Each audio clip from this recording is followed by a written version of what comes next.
আমরা এখন পরিবেশ রসায়নের আরো কিছু গুরুত্বপূর্ণ টপিক নিয়ে কথা বলবো। তো এই অধ্যায়টা হচ্ছে এইচএসসি কেমিস্ট্রি সেকেন্ড পার্টের একদম প্রথম অধ্যায়। আমরা এখন আলোচনা করব আরহেনিয়াস অ্যাসিড ক্ষারক তত্ত্ব নিয়ে, এবং এই যে আরহেনিয়াস তত্ত্বের যে সীমাবদ্ধতাগুলো আছে ওইগুলো দেখব। আরো দেখব ব্রনস্টেড লাউরি অ্যাসিড ক্ষারক তত্ত্ব এবং এরও কিছু সীমাবদ্ধতা আছে সেগুলো। আর একটা ইন্টারেস্টিং বিষয় দেখবো, সেটা হচ্ছে সব আরহেনিয়াস অ্যাসিডই হচ্ছে লাউরি অ্যাসিড, কিন্তু উল্টাটা নয় কেন। তার মানে হচ্ছে সব আরহেনিয়াস লাউরি, ঠিক আছে, মানে লাউরি মানে হচ্ছে ব্রনস্টেড লাউরি, কিন্তু দুইজন বিজ্ঞানী, ঠিক আছে, একজন হচ্ছে ব্রনস্টেড আর একজন হচ্ছে লাউরি। এখানে সংক্ষেপে লাউরি লিখেছি। তাহলে কি বলছি, আমরা এখন কি নিয়ে আলোচনা করব? সব আরহেনিয়াস অ্যাসিডই লাউরি অ্যাসিড, কিন্তু সব লাউরি অ্যাসিড কেন কেন আরহেনিয়াস নয়। দেন আমরা কথা বলবো অণুবন্ধী অম্লক্ষারক নিয়ে। দেন কথা বলবো উভধর্মী পদার্থ নিয়ে। তো চলো আমরা শুরু করি। আমরা প্রথমে শুরু করব আরহেনিয়াস অ্যাসিড দিয়ে। Arrhenius acid.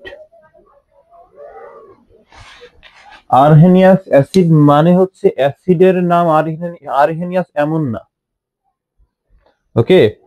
মানে অ্যাসিডের সংজ্ঞা, একজন বিজ্ঞানীর নাম হচ্ছে আরহেনিয়াস। তো তিনি একভাবে অ্যাসিডের সংজ্ঞা দিয়েছেন। তো তার তত্ত্ব অনুযায়ী, মানে তিনি একটা সংজ্ঞা দিয়েছেন অ্যাসিডের, সেইটার জন্যই বলা হচ্ছে যে আরহেনিয়াস অ্যাসিড। মানে আরহেনিয়াস অ্যাসিড সম্পর্কে যা বলেছেন সেটা, ওকে। তো তিনি অ্যাসিড সম্পর্কে কি বলেছেন? তিনি অ্যাসিড সম্পর্কে বলেছেন যারা জলীয় দ্রবণে H+ আয়ন দান করে। এইটা কিন্তু H+ আয়ন, এইটা দান করে যারা H+ আয়ন দান করে, তারাই হচ্ছে অ্যাসিড। তারা কি? তারাই অ্যাসিড। আর আরহেনিয়াস ক্ষারক কারা? আরহেনিয়াস ক্ষারক। আরহেনিয়াস ক্ষারক কারা? যারা জলীয় দ্রবণে OH- আয়ন দান করে, তারা হচ্ছে ক্ষারক। তাহলে আরহেনিয়াস অ্যাসিড সম্পর্কে কি বলেছে?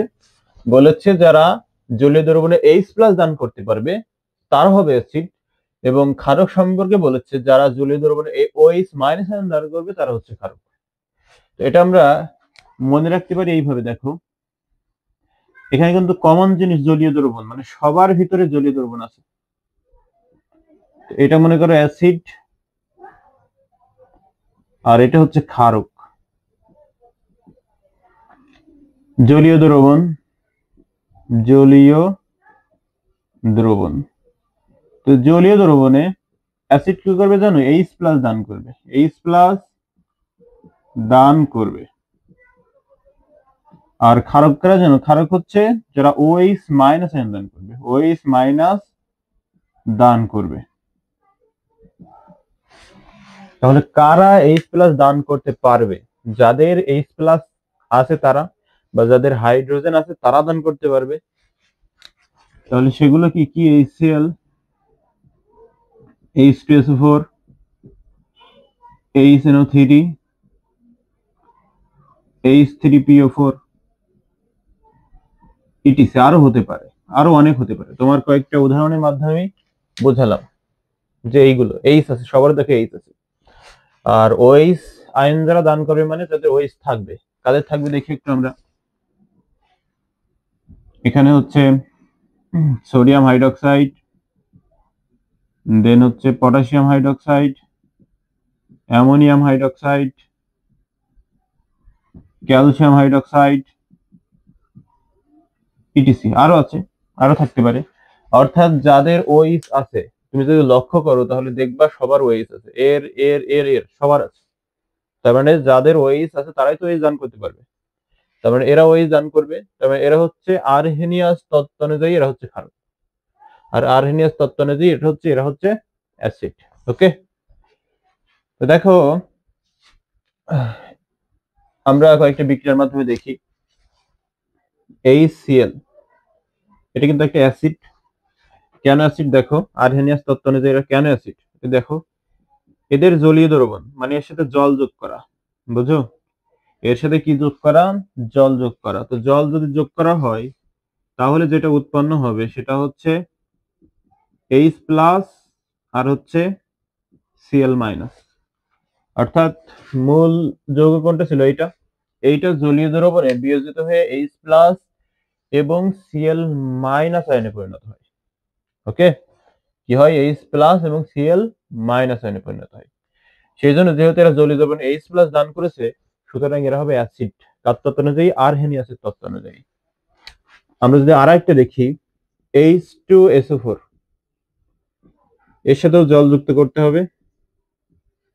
তো এরা H প্লাস দান করবে আর SO4 মাইনাস দান করবে, SO4 মাইনাস।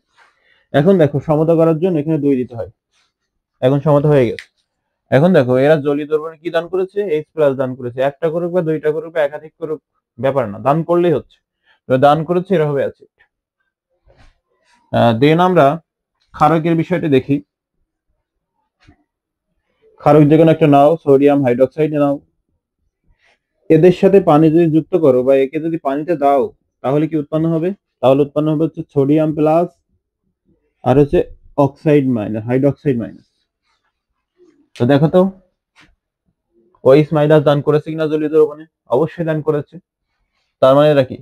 আরহেনিয়াস তত্ত্ব অনুযায়ী এরা হচ্ছে ক্ষারক। আমি যদি আরেকটা দেখি, ক্যালসিয়াম হাইড্রোক্সাইড, জলীয় দ্রবণে মিশাও, কি হবে বলো? ক্যালসিয়াম 2 প্লাস আর OH মাইনাস, সমতা করার জন্য 2। ওকে, এখন দেখো এখানে OH মাইনাস আয়ন উৎপন্ন হয়েছে। OH মাইনাস আয়ন দান করলো, তার মানে এটা হবে আরহেনিয়াস তত্ত্ব অনুযায়ী ক্ষারক।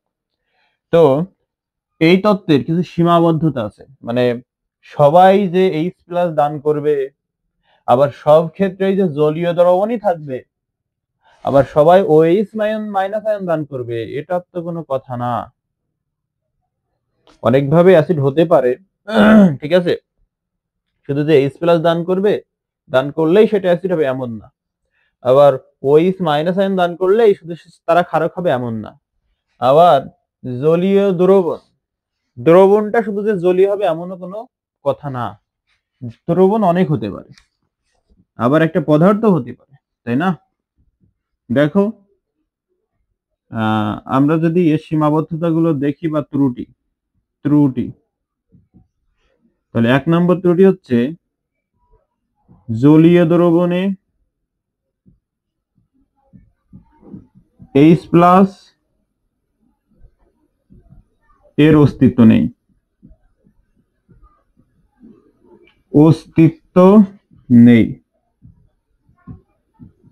H3O পজিটিভ হিসেবে অবস্থান করে।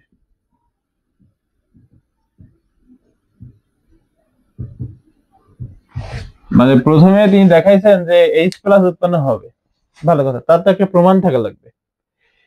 H প্লাস যে উৎপন্ন হলো তার তো একটা প্রমাণ থাকা লাগবে, মানে দেখানো তো লাগবে যে না এই যে H প্লাস। ব্যাপারটা কি হয় দেখো, H প্লাস হলে থাকে না, কেন থাকে না? দেখো এই H প্লাস আগে তো জল ছিলই, তুমি যখন এটা জলে দিয়েছো মানে জল আছে, তো জল মানে পানি, তো যখন ওকে পানিতে দিবা, পানির সাথে যখন এটা থাকবে, তখন কি উৎপন্ন হয় জানো? কয়টা H হচ্ছে? 3টা, 2টা আর একটা, 3টা আর একটা O পজিটিভ, এইটা উৎপন্ন হয়। এইটা হিসেবে থাকে নাও, পানি পেয়েছে, পানির সাথে H প্লাস যুক্ত হয়ে হাইড্রোনিয়াম হয়ে যায় সেটা। ওকে, তার মানে প্রথম যে ত্রুটি সেটা হচ্ছে H প্লাস এর অস্তিত্ব নেই। তারপরের ত্রুটি হচ্ছে জলীয় দ্রবণ ছাড়া প্রযোজ্য না। জলীয় দ্রবণ ছাড়া প্রযোজ্য নয়, মানে একমাত্র জলীয় দ্রবণেই প্রযোজ্য, অন্য কোন ক্ষেত্রে আরহেনিয়াসের যে অ্যাসিড, এটা আরহেনিয়াসের যে তত্ত্বের যে অ্যাসিড ক্ষারক, এটা প্রযোজ্য না।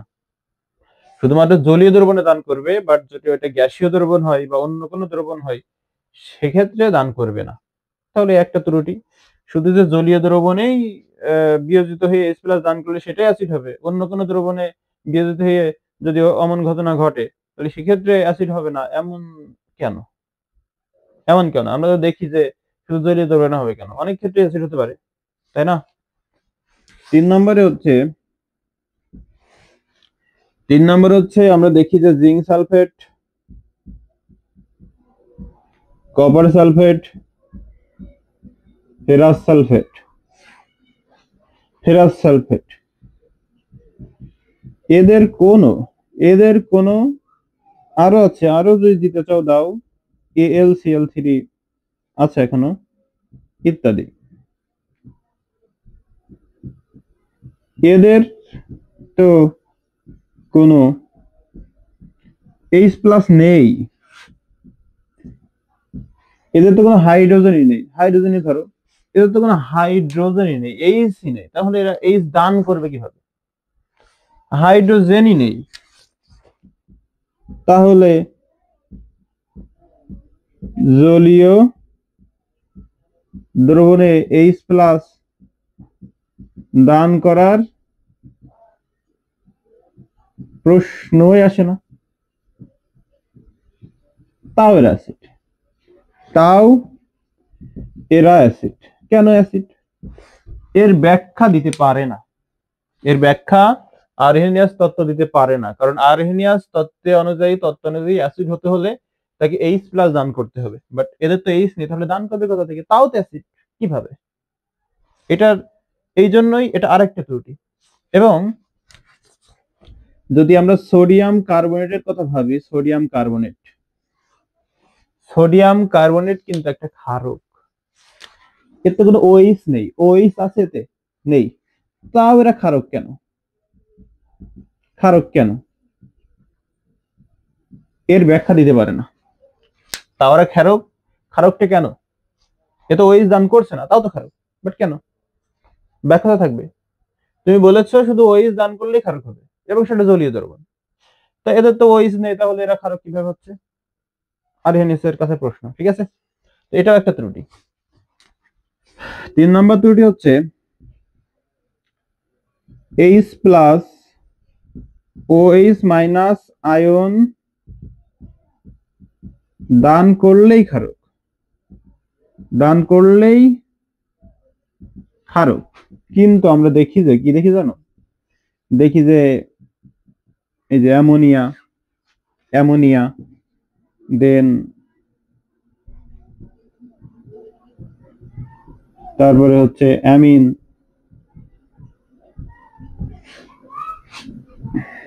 অ্যামিন ধাতব অক্সাইড যেগুলো আছে,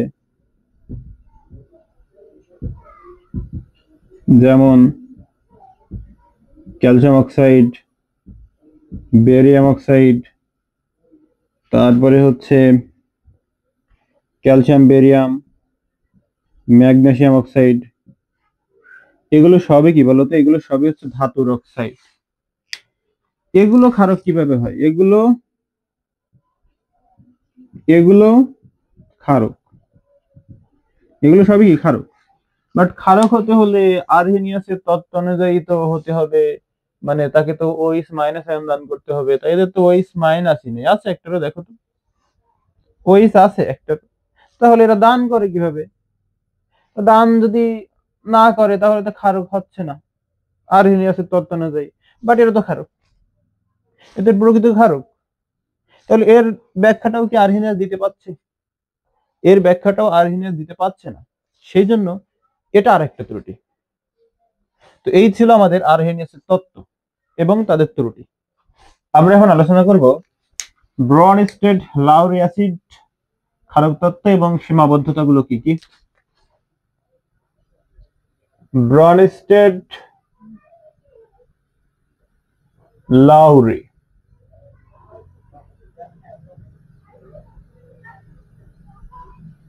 তত্ত্ব, মানে ব্রনস্টেড এবং লাউরি দুইজন কিন্তু বিজ্ঞানী, এখানে কিন্তু একজনের নাম না এটা। তো তারা অ্যাসিড ক্ষারক সম্পর্কে কি বলেছেন সেটাই হচ্ছে আমাদের ব্রনস্টেড লাউরি অ্যাসিড ক্ষারক তত্ত্ব। ওকে, তো চলো আমরা শুরু করি। এই তত্ত্ব অনুযায়ী অ্যাসিড কারা হবে? অ্যাসিড তারা হবে যারা অন্য পদার্থকে H+ দান করবে। ওকে, যারা অন্য পদার্থকে H+ দিবে। এখানে কিন্তু জলীয় দ্রবণ কথাটা উল্লেখ নেই। আমাদের আর্হেনিয়াসের তত্ত্ব যখন ছিল তখন কিন্তু শুধুমাত্র উল্লেখ ছিল জলীয় দ্রবণ, মানে ওইটা শুধু জলীয় দ্রবণ প্রযোজ্য। বাট এখানে কিন্তু কোনো দ্রবণের কথা প্রযোজ্য নয়, তার মানে এটা সব দ্রবণের ক্ষেত্রে বা সব পদার্থের ক্ষেত্রে প্রযোজ্য। ওকে, তো এটা একটা সার্থকতা। এখন দেখো এই ব্রনস্টেড লাউরি তত্ত্বটা কেন আসলো এটা আমরা একটু তোমাদেরকে বলি। দেখো, যখন আর্হেনিয়াস তত্ত্বে অনেক দোষ ত্রুটি দেখা গেল, তখনই মূলত এই ব্রনস্টেড আর লাউরি দুইজন বিজ্ঞানী এটা নিয়ে গবেষণা করেন এবং তারা গবেষণার শেষে আবার কিছু মতামত প্রকাশ করেন। ওকে, সেটাই হচ্ছে ব্রনস্টেড লাউরি অ্যাসিড তত্ত্ব। দেন আমরা দেখবো যে এই তত্ত্ব অনুযায়ী ক্ষারক কারা হবে। ক্ষারক ক্ষারক তারাই হবে, আমি একটু দূরে লিখি, উদাহরণ লিখবো তাই। ক্ষারক তারাই হবে যারা অন্য পদার্থ থেকে H+ নিবে। যারা অন্য পদার্থ থেকে H+ নিবে তারা হবে ক্ষারক, আর যারা অন্য পদার্থকে H+ দিবে তারা হবে অ্যাসিড। তো অ্যাসিড কারা? অ্যাসিড হচ্ছে HCl, তারপরে H2SO4, HSO4-, তারপরে হচ্ছে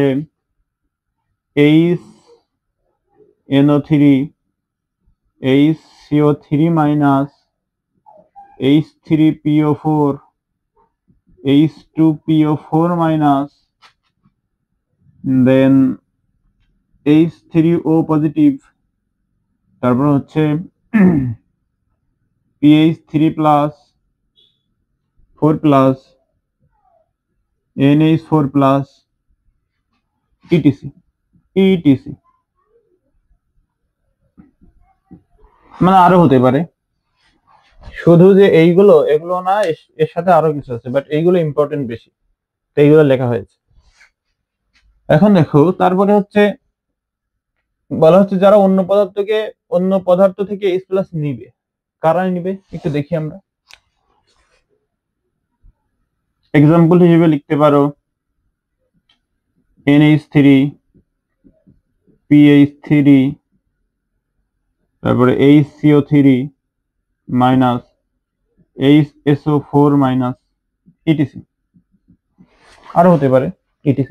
এইগুলো তো আমরা এখন দেখবো আসলে কিভাবে বিক্রিয়ার মাধ্যমে দেখবো যে কিভাবে এগুলো H+ দান করছে আর এগুলো H+ নিচ্ছে। চলো আমরা বিষয়টা ক্লিয়ার হই একটা বিক্রিয়ার মাধ্যমে। দেখো,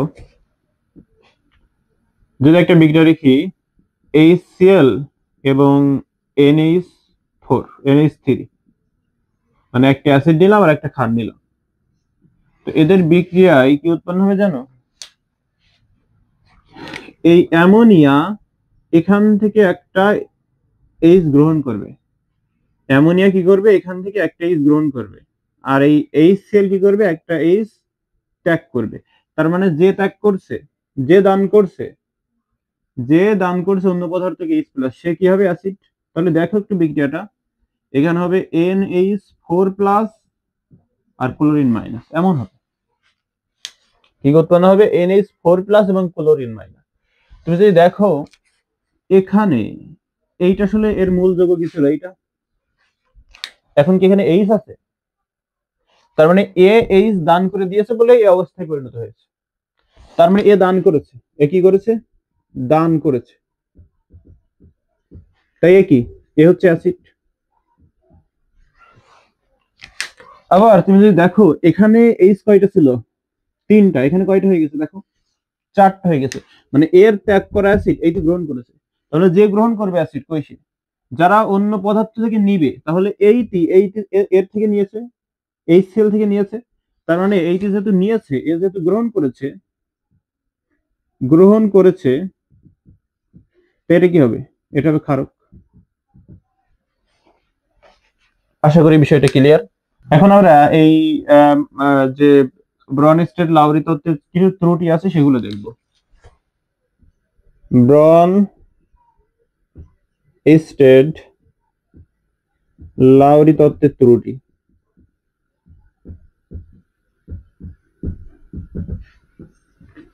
এক নম্বর ত্রুটি হচ্ছে ধাতুর অক্সাইড। ধাতুর অক্সাইড কি কি? Calcium oxide, magnesium oxide, sodium oxide, barium oxide, etc. তো এগুলো হচ্ছে ক্ষারক। আবার অধাতুর oxide,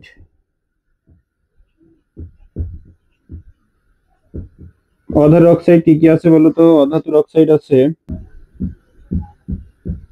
nitrogen dioxide, sulphur dioxide, carbon dioxide, etc. তো এই অধাতুর অক্সাইড গুলো অম্লীয়।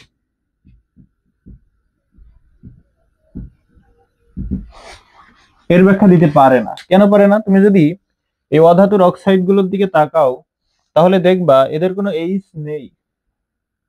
আছে কি এরা? এদের কোনো এইচ নেই। তাহলে এরা এইচ প্লাস দান করবে কিভাবে অন্য পদার্থকে? কিভাবে করবে? নেই তো কোথা থেকে দেবে? সেই জন্য এটা ব্যাখ্যা করতে পারে না। এইচ প্লাস দিলেই সেটা হবে অ্যাসিড, বাট এরা তো এইচ প্লাস দিচ্ছে না, তাও কেন অ্যাসিড হচ্ছে? আবার দেখো, এরা কিন্তু একটাও এইচ প্লাস গ্রহণ করে না। এই যে অধাতুর অক্সাইড যেগুলো আছে, এগুলো একটাও এইচ প্লাস গ্রহণ করে না। এইচ প্লাস গ্রহণ না করা সত্ত্বেও এরা কেন ক্ষারক, এর ব্যাখ্যা দিতে পারে না। ওকে, 2 নম্বর হচ্ছে BF3, BCl3, AlCl3, zinc sulphate, copper sulphate, ApSO4, ঠিক আছে, ইটিসি। এরা এরা তো অম্লীয়, তাই না? এরা কি সবাই অম্লীয়? তো এরা অম্লীয়, এরা অম্লীয়, এটার ব্যাখ্যা এই ব্রনস্টেড লাউরি যে অ্যাসিড তত্ত্বটা, এই ব্যাখ্যাটা দিতে পারে না এই তত্ত্ব। কারণ এদের তো কোনো এইচই নেই। আছে, এর এইচ আছে, এর আছে, এর আছে, একটা আছে, তাহলে দান কোথা থেকে করবে? তাও তো এর অম্ল, বাট কেন? এর ব্যাখ্যা দিতে পারে না কে? এই ব্রনস্টেড লাউরি তত্ত্ব। তো এইগুলোই ছিল হচ্ছে আমাদের ব্রনস্টেড লাউরি তত্ত্বের বিষয়বস্তু আলোচনা এবং ত্রুটিগুলো। তো আরেকটা জিনিস আমি তোমাদের বলে রাখি, এই যে এরা কেন অ্যাসিড হচ্ছে, এইগুলো কেন অ্যাসিড হচ্ছে, এইগুলো আমরা জানতে পারবো লুইস লুইস বিজ্ঞানী লুইস অ্যাসিড ক্ষারের যে ব্যাখ্যা দিয়েছেন এই তত্ত্বে। ওকে, তাহলে আমরা এই যে এগুলো কেন অ্যাসিড হচ্ছে, এইগুলোর ব্যাখ্যা কোথা থেকে জানতে পারবো? লুইস অ্যাসিড ক্ষারক তত্ত্বে আমরা জানতে পারবো। আমরা এখন খুবই ইন্টারেস্টিং একটা টপিক নিয়ে কথা বলবো। এটা হচ্ছে, দেখো লিখে রেখেছি আমি, সব আরহেনিয়াস অ্যাসিডই হচ্ছে ব্রনস্টেড লাউরি অ্যাসিড। কিন্তু এর উল্টাটা নয়। কেন উল্টাটা নয় বলতে বোঝানো হচ্ছে যে সব ব্রনস্টেড লাউরি অ্যাসিডই কেন আরহেনিয়াস হবে না। ওকে, তো চলো আমরা দেখি আরহেনিয়াস অ্যাসিডটা কি। আরহেনিয়াস অ্যাসিড হচ্ছে আরহেনিয়াস অ্যাসিড হচ্ছে যারা জলীয় দ্রবণে এইচ প্লাস দান করবে, তাই না? আবার ব্রনস্টেড লাউরি কি? ব্রনস্টেড লাউরি অ্যাসিডটা কি? ব্রনস্টেড লাউরি অ্যাসিড হচ্ছে যারা অন্য পদার্থকে এইচ প্লাস দিবে। এইচ প্লাস দিবে মানে কি? এইচ প্লাস দান করবে এক কথায়। তাহলে এও এইচ প্লাস দান করছে, এও এইচ প্লাস দান করছে, এই ক্ষেত্রে দুটোটা ঠিক আছে। বাট এইটার ক্ষেত্রে কিন্তু এরকম জলীয় দ্রবণের কথাটা উল্লেখ হয়নি। অন্য পদার্থ সেটা জলীয় হতে পারে, বাষ্পীয় হতে পারে, বাষ্পীয় মানে গ্যাসীয়, লিখি গ্যাসীয় হতে পারে, তারপরে কঠিন হতে পারে, প্লাজমা হতে পারে, যে কোনো কিছুই হতে পারে। আর এই ক্ষেত্রে শুধুমাত্র জলীয় কথাটা উল্লেখ আছে। তা তুমি যদি লক্ষ্য করো তাহলে দেখবা এর যে যোগ্যতাগুলো সেগুলো কি জলীয়, গ্যাসীয়, কঠিন, প্লাজমা। আর এর যোগ্যতা শুধুমাত্র জলীয়। তাহলে এর যে যোগ্যতা এর তো আছে, বাট এর যে যোগ্যতা এর কি আছে? তাহলে এই যে ব্রনস্টেড লাউরি এইটা কিভাবে আরএনএস হবে? সম্ভব তো না, কারণ ওইটা হতে গেলে এর যে যোগ্যতা আছে সেগুলো তো হওয়া লাগবে। বাট ওর যে যোগ্যতা এর তো আছে, তার মানে ওইটি হতে ওই এই যে আরহেনিয়াস হতে যেটা দরকার সেটা তো এর আছেই। আরহেনিয়াস হতে যেটা দরকার সেটা তো এর আছে। তার মানে আরহেনিয়াস মানে কি আমরা ব্রনস্টেড লাউরি বলতে পারি না যে সব আরহেনিয়াস মানেই ব্রনস্টেড? আর ব্রনস্টেডের মাত্র একটা ক্যাটাগরি হচ্ছে আরহেনিয়াস, সব হতে পারে না। ব্রনস্টেডের একটা ক্যাটাগরি সেটা হচ্ছে জলীয়, এইটা শুধুমাত্র আরহেনিয়াস হবে, বাকিগুলো নয়। তার মানে সব ব্রনস্টেড আসলে আরহেনিয়াস হচ্ছে না, কিন্তু সব আরহেনিয়াস আবার ব্রনস্টেড হচ্ছে। এটাই আমরা এখন আলোচনা করব অনুবন্ধী অ্যাসিড ক্ষারক নিয়ে। অনুবন্ধী অ্যাসিড ক্ষারকটা কি সেটা নিয়ে এখন আমরা কথা বলবো। তো তার আগে দেখো আমরা সিএ সংক্ষিপ্ত রূপ এটা, হ্যাঁ, সিএ মানে হচ্ছে কনজুগেটেড অ্যাসিড, আর সিবি মানে হচ্ছে কনজুগেটেড বেস, কনজুগেটেড বেস। এর মানে হচ্ছে অনুবন্ধী অ্যাসিড বা অম্ল, আর এটা হচ্ছে অনুবন্ধী ক্ষারক। বেস মানে হচ্ছে ক্ষারক, আর কনজুগেটেড মানে হচ্ছে অনুবন্ধী। ঠিক আছে, এখন দেখো অনুবন্ধী অ্যাসিড কারা হবে? অনুবন্ধী অ্যাসিড তারাই হবে আমরা যদি ক্ষারকের সাথে, ক্ষারক বা বেস যে তার সাথে যদি একটা H+ যুক্ত করি, ক্ষারকের সাথে একটা H+ যুক্ত করলে আমরা যেটা পাবো সেটা হচ্ছে সিএ মানে অনুবন্ধী অ্যাসিড। আবার যদি আমরা অ্যাসিড থেকে একটা H+ বিয়োজিত করি, তবে সেটা হবে হলো সিবি। তাহলে মনে রাখবা ক্ষারকের সাথে আমি যদি একটা H যুক্ত করি তবে যেটা হবে সেটা হবে এই ক্ষারকের অনুবন্ধী অ্যাসিড। আবার আমরা যদি অ্যাসিড থেকে একটা H+ বিয়োজিত করি তবে যেটা পাবো সেটা হবে এই অ্যাসিডের অনুবন্ধী ক্ষারক। ক্লিয়ার?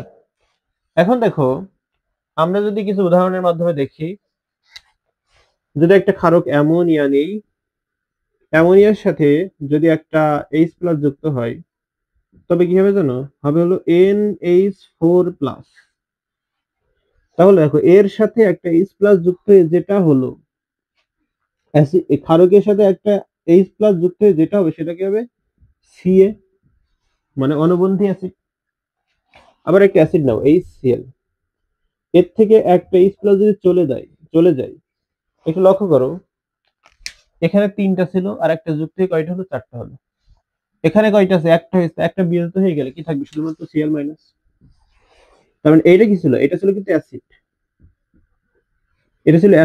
এটা ক্ষারক ছিল। তো অ্যাসিড থেকে যখন একটা চলে যাবে, চলে যাওয়ার পর যেটা থাকবে সেটা কি হবে? এই সেলের এর অনুবন্ধী ক্ষারক, আমরা একটু অন্যভাবে এটা মনে রাখার চেষ্টা করব। ওকে, সেটা কি? মূল যৌগ থেকে মূল যৌগ থেকে, মানে অনেক সময় অ্যাসিড ক্ষারক ঘুলিয়ে যাবে, তাই ঠিক আছে। তো এইটা যেন আর না হয় সেই জন্য আমরা একটা জিনিস মনে রাখবো, সেটা হচ্ছে মূল যৌগ থেকে যেটাতে যেটাতে একটা এইচ কম থাকবে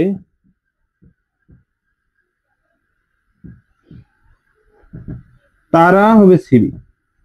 তারা কি হবে? সিবি। আর মূল যৌগ থেকে যেটাতে একটা এইচ প্লাস বেশি থাকবে তারা হবে সি। তাহলে দেখো একটু এর সাথে মিলাও। মূল যৌগ কি? মূল যৌগ হচ্ছে অ্যামোনিয়া।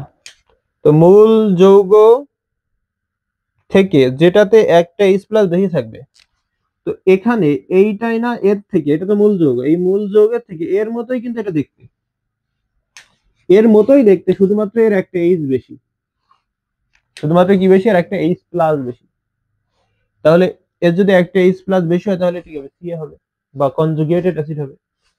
আবার বলা হচ্ছে মূল যৌগ থেকে, মূল যৌগ এইটা, তো এইটা থেকেই কিন্তু এটা উৎপন্ন হয়েছিল, দেখো এইটা আর এটা না, এই যৌগ থেকে না এইটা আসছে না, তাহলে এখানে দেখো তো এর থেকে একটা এইচ কম আছে কিনা। তো মূল যৌগ তো এটা ছিল, এর থেকে এখানে কি একটা এইচ কম, তার মানে এটা কি হবে? সিবি। মূল যৌগ থেকে একটা এইচ কম হলে সেটা হবে সিবি। মূল যৌগ এটা থেকে এখানে একটা এইচ কম, এটা হবে সিবি। আশা করি ক্লিয়ার। এখন দেখো, এটাকে যদি আমরা আলাদাভাবে বিবেচনা করি, আলাদাভাবে যদি বিবেচনা করি, আলাদাভাবে, হুম, এটা না একটা অ্যাসিড, NH4 প্লাস, এটা কি একটা অ্যাসিড? কনজুগেটেড এখন হবে না, কারণ কি এটা আমরা আলাদাভাবে বিবেচনা করছি, তার মানে এটা একটা অ্যাসিড। তো এখান থেকে যদি আমরা একটা এইচ চলে যাই, তাহলে যেটা পাবো সেটা কি হবে? এর অনুবন্ধী ক্ষারক, অর্থাৎ NH3।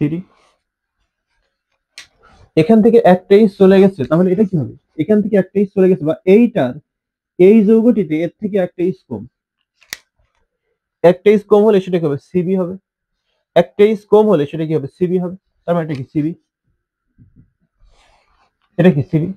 তার মানে এর যে অনুবন্ধী বেসটা, বা এর যে অনুবন্ধী ক্ষারকটা, এই অ্যামোনিয়ামের যে অনুবন্ধী ক্ষারকটা সেটা হচ্ছে অ্যামোনিয়া।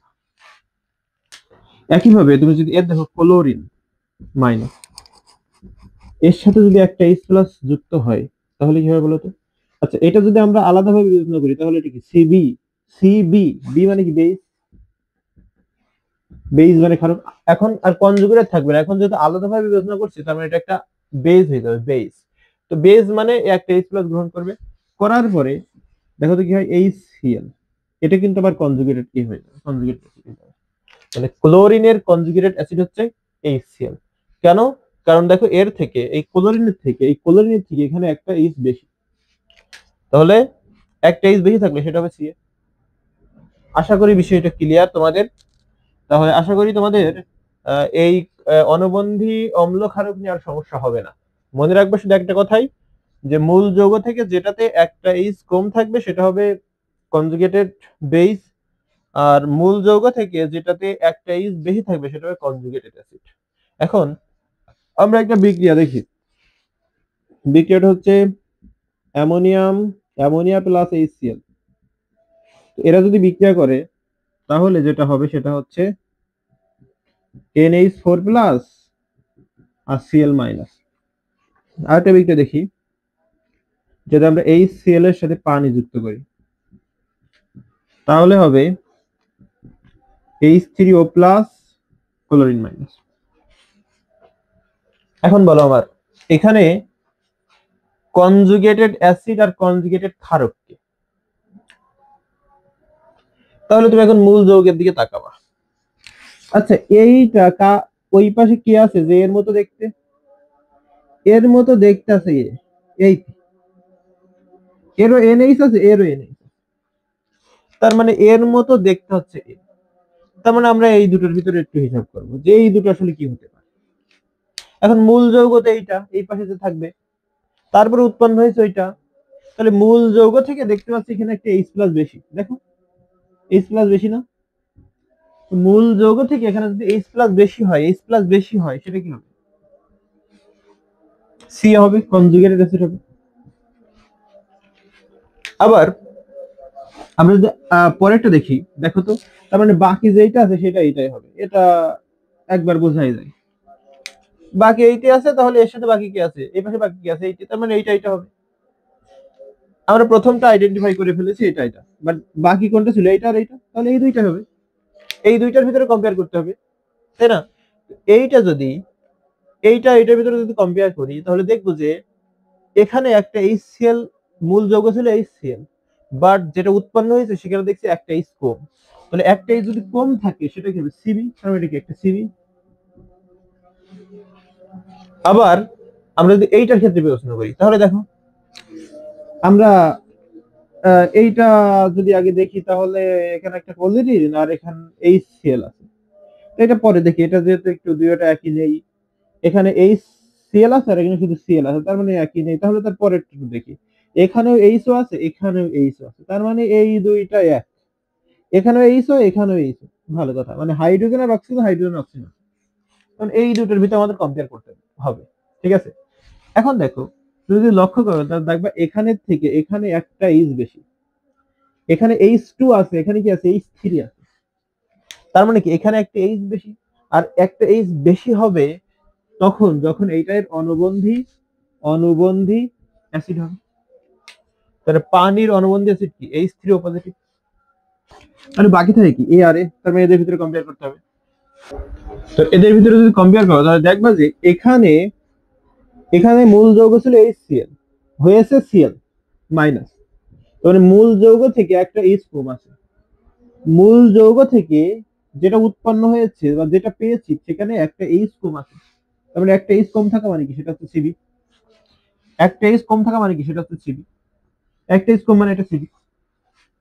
আশা করি ক্লিয়ার। আমরা এখন কথা বলবো উভধর্মী পদার্থ নিয়ে। উভধর্মী পদার্থ মানে কি? উভধর্মী মানে বোঝা যাচ্ছে হলো উভয় ধর্মী, মানে অ্যাসিড ক্ষারক উভয়ের মতো আচরণ করবে, দুইটার মতোই আচরণ করতে পারে যারা, তারাই হচ্ছে উভধর্মী পদার্থ। তাহলে এটা কি,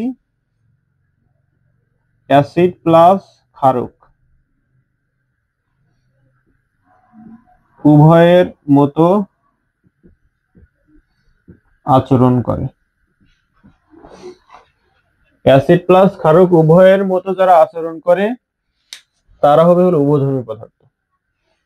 এখন আমরা জানি HCl একটা অ্যাসিড, HCl কি একটা অ্যাসিড, অ্যাসিডের সাথে বিক্রিয়া করে কি, ক্ষারক। তা আমরা এখন পানি যুক্ত করলাম এর সাথে, পানি মানে পানি কিন্তু অ্যাসিড ক্ষারক উভয় হিসেবে কাজ করে, একটু দেখো বুঝে যাওয়া। আর একটা, যদি আমরা ক্ষারের সাথে একটা ক্ষার নিলাম অ্যামোনিয়া, এটা হলো একটা ক্ষারক, ক্ষারকের সাথে আমি যদি পানি যুক্ত করি, তাহলে ক্ষারকের সাথে যুক্ত হয় কি অ্যাসিড, অ্যাসিডের সাথে যুক্ত হয় কি ক্ষারক, তাই তো, এটা তো আমরা জানি।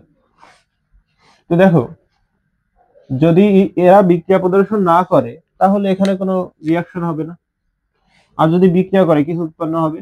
সেটা কি উৎপন্ন হয়, সেটা হয় হচ্ছে H3 ও পজিটিভ প্লাস ক্লোরিন মাইনাস। আর এটার ক্ষেত্রে যেটা উৎপন্ন হয় সেটা হচ্ছে NH4 প্লাস প্লাস হচ্ছে OH মাইনাস, এটা উৎপন্ন হয়।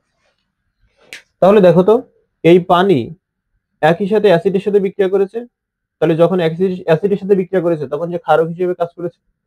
আবার একই সাথে কি ক্ষারকের সাথে বিক্রিয়া করেছে, তাহলে যখন যে ক্ষারকের সাথে বিক্রিয়া করেছে তখন সে কি হিসেবে কাজ করেছে, অ্যাসিড হিসেবে।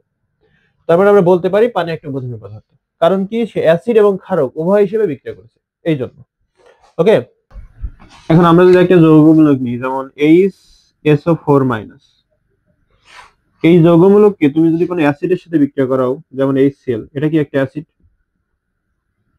আবার এই HSO4 মাইনাস কে তুমি যদি কোনো ক্ষারকের সাথে বিক্রিয়া করাও, যেমন অ্যামোনিয়া, এরা একটা ক্ষারক। তো দেখো, এরা বিক্রিয়া করে উৎপন্ন হবে H2SO4 প্লাস Cl মাইনাস, আর এরা বিক্রিয়া করে উৎপন্ন হবে NH4 প্লাস প্লাস SO4 2 এমন উৎপন্ন হবে। তো আমরা জানি অ্যাসিডের সাথে বিক্রিয়া যে করে সে হচ্ছে ক্ষারক। আবার ক্ষারকের সাথে যে বিক্রিয়া করে সে কি অ্যাসিড। তার মানে এই যে HSO4 এইটা এই বিক্রিয়ায় ক্ষারক হিসেবে কাজ করেছে, আবার এই বিক্রিয়ায় HSO4 মাইনাস এইটা এই বিক্রিয়ায় কি হিসেবে কাজ করেছে, অ্যাসিড হিসেবে কাজ করেছে। তার মানে এই HSO4 মাইনাস এটা কি দুইটা মানে অ্যাসিড ক্ষারক উভয় রূপে আচরণ করেনি? অবশ্যই করেছে। তবে এটা একটা কি উভধর্মী পদার্থ। এমন আরো উভধর্মী পদার্থ আছে, সেগুলো হচ্ছে HCO3 minus H2SO H2PO4 minus H2PO3 minus HS minus আরো আছে, বাট এইগুলো ইম্পর্টেন্ট বেশি। Etc HCO3 minus H2PO4 minus H2PO3 minus HS minus এগুলো সবই কি সাথে এই যে HSO4 মাইনাস এবং পানি, এগুলো সবই কি, এগুলো সবই হচ্ছে এর সাথে ইনক্লুডেড কি পানি প্লাস HSO4 মাইনাস, এগুলো সবই কি, এগুলো সবই হচ্ছে উভধর্মী পদার্থ। এরা কি সবই, এরা সবই হচ্ছে উভধর্মী পদার্থ, উভধর্মী পদার্থ। কেন উভধর্মী পদার্থ বোঝা গেছে? কারণ এরা অ্যাসিড ক্ষারক উভয় হিসেবে কাজ করে, সেই জন্য। এটা মনে রাখার জন্য একটা সহজ ট্রিক্স দেখো, এটা হলো এইচএস মাইনাস। ওকে, আমরা যে কোনো একটা উভধর্মী পদার্থ নিয়েছি, এইচএস মাইনাস নিয়েছি, এর সাথে আমি যখন একটা এইচ প্লাস যুক্ত করব আর একটা এইচ প্লাস বাদ দিয়ে দেব, যখন এর সাথে একটা এইচ প্লাস যুক্ত করবো তখন কি হবে বলতো, H2S হবে, একটা এইচ দুইটাই সাথে একটা এস, আর এখান থেকে এইচ বাদ দিয়ে দিয়েছে, তাহলে থাকছে কি শুধু এস থাকছে, এস একটা মাইনাস দুইটা মাইনাস, মানে এস টু মাইনাস থাকছে এই পাশে। তো আমরা জানি একটা একটা একটা এইচ বাদ দিলে যেটা হয় সেটা হচ্ছে কনজুগেটেড বেস, আবার একটা এইচ অ্যাড হলে যেটা হয় সেটা হচ্ছে কনজুগেটেড অ্যাসিড, এটা জানি। তার মানে এইচ এস কনজুগেটেড বেস কখন তৈরি হয়, যখন এ অ্যাসিড থাকে, তখন যখন এ অ্যাসিড থাকে, যখন এই অ্যাসিড থাকে বা অ্যাসিড থেকে একটা এইচ বের হয়ে গেলে যেটা পাই সেটা কি কনজুগেটেড বেস। আবার যখন সে বেস থাকে, বেজের সাথে একটা এইচ প্লাস যুক্ত হয়ে, এখানে এইচ প্লাস হবে সরি, যখন একটা এইচ প্লাস যুক্ত হবে তখন কি হবে, কনজুগেটেড অ্যাসিড। বেজের সাথে যখন একটা এইচ প্লাস যুক্ত হবে তখন সেটা হবে কনজুগেটেড অ্যাসিড। তার মানে এইটা একই সাথে অ্যাসিড হিসেবে কাজ করেছে, একই সাথে বেজ হিসেবে কাজ করেছে, তার মানে এটাও কি একটা উভধর্মী পদার্থ।